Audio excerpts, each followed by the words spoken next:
Hi everyone, welcome back for some more of the one and only Ivan. I hope that you had a good Easter break and you're ready to go for another week. Uh, when I'm doing this, it's actually Thursday, so Easter hasn't happened yet for me, but it already has happened for you.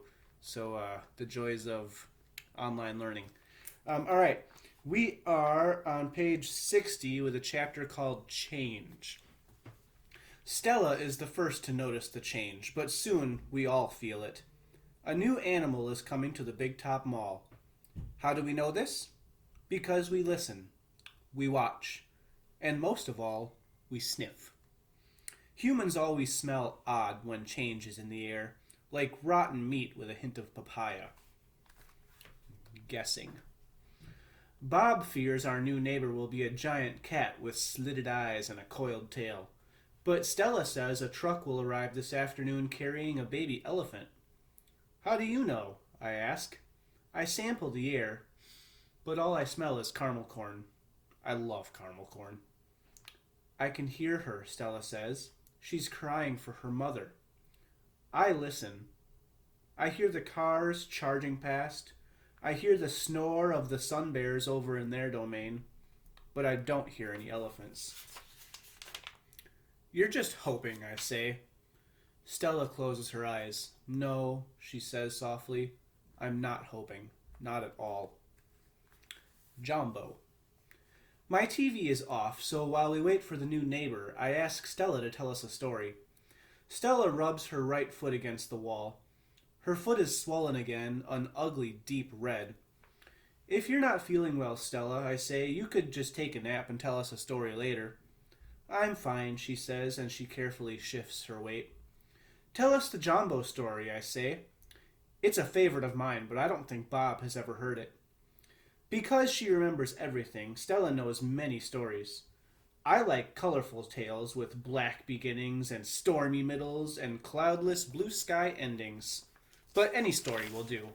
I'm not in a position to be picky. Once upon a time, Stella begins, there was a human boy. He was visiting a gorilla family at a place called a zoo. What's a zoo? Bob asks. He's a street smart dog, but there's a lot he hasn't seen. A good zoo, Stella says, is a large domain, a wild cage, a safe place to be. It has room to roam and humans who don't hurt you. She pauses, considering her words. A good zoo is how humans make amends. Stella moves a bit, groaning softly. The boy stood on a wall, she continues, watching, pointing, but he lost his balance and fell into the wild cage. Humans are clumsy, I interrupt. If only they would knuckle walk, they would not topple so often. Stella nods. A good point, Ivan. In any case, the boy lay in a motionless heap, while the humans gasped and cried. The silverback, whose name was Jumbo, examined the boy, as was his duty, while his troop watched from a safe distance. Jumbo stroked the child gently. He smelled the boy's pain, and then he stood watch. When the boy awoke, his humans cried out, Stay still, don't move! Because they were certain, humans are always just so certain about things, that Jumbo would crush the boy's life from him. The boy moaned. The crowd waited, hushed, expecting the worst. Jumbo led his troop away. Men came down on ropes and whisked the child to waiting arms. Was the boy all right? Bob asks. He wasn't hurt, Stella said, although I wouldn't be surprised if his parents hugged him many times that night, in between their scoldings. Bob, who has been chewing on his tail, pauses, tilting his head. Is that a true story? I always tell the truth, Stella replies, although sometimes I confuse the facts. Lucky. I've heard the Jumbo story many times. Stella says that humans found it odd that the huge silverback didn't kill the boy. Why, I wonder, was that so surprising? The boy was young and scared and alone. He was, after all, just another great ape. Bob nudges me with his cold nose. Ivan, he says, why aren't you and Stella in a zoo? I look at Stella, and she looks at me. She smiles sadly with her eyes, just a little, the way that only elephants can do.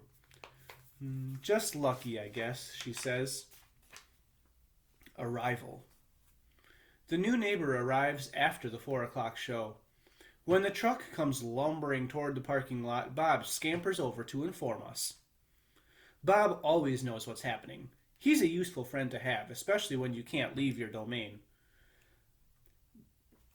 With a groan, Mac lifts the sliding metal door near the food court, the place where deliveries are made.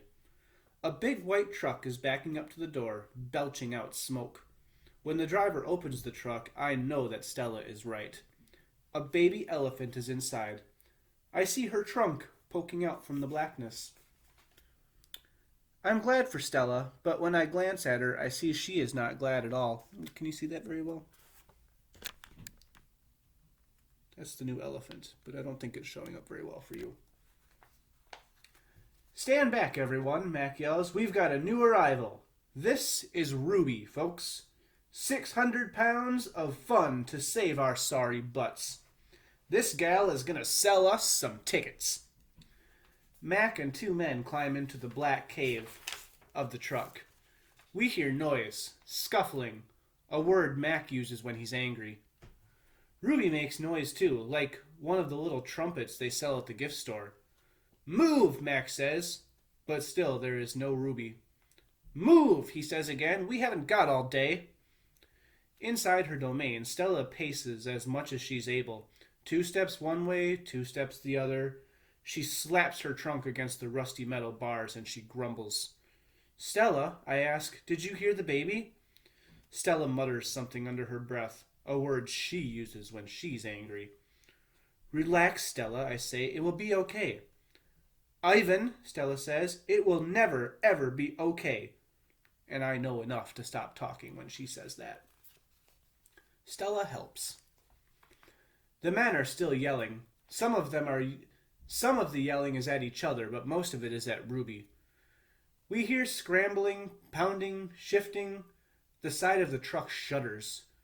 I'm starting to like this new elephant, Bob whispers. I'm getting the big one, Mac says. Maybe she can coax the stupid brat out of the truck.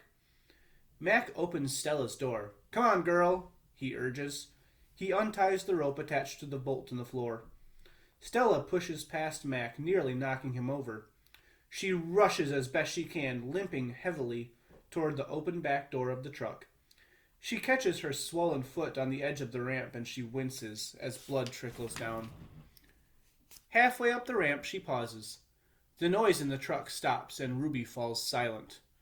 Slowly, Stella makes her way up the rest of the ramp. It groans under her weight, and I can tell how much she is hurting by the way that she walks. At the top of the incline, she stops. She pokes her trunk into the emptiness, and we wait. The tiny gray trunk appears again. Shyly, it reaches out, testing the air. Stella curls her own trunk around the baby's trunk, and they make soft rumbling sounds. We wait some more.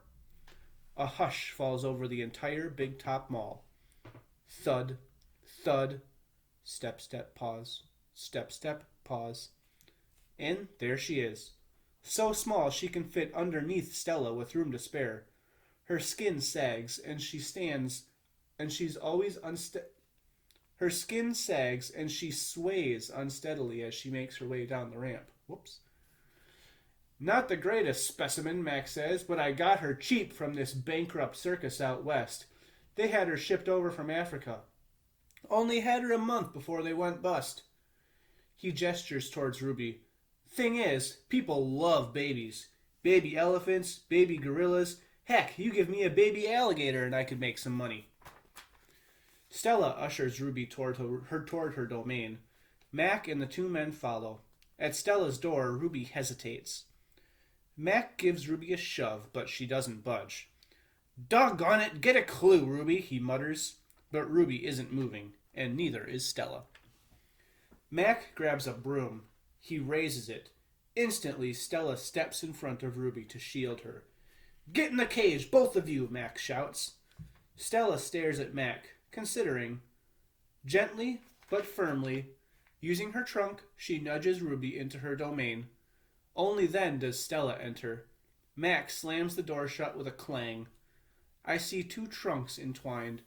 I hear Stella whispering. Poor kid, says Bob. Welcome to the Exit 8 Big Top Mall and Video Arcade, home of the one and only Ivan.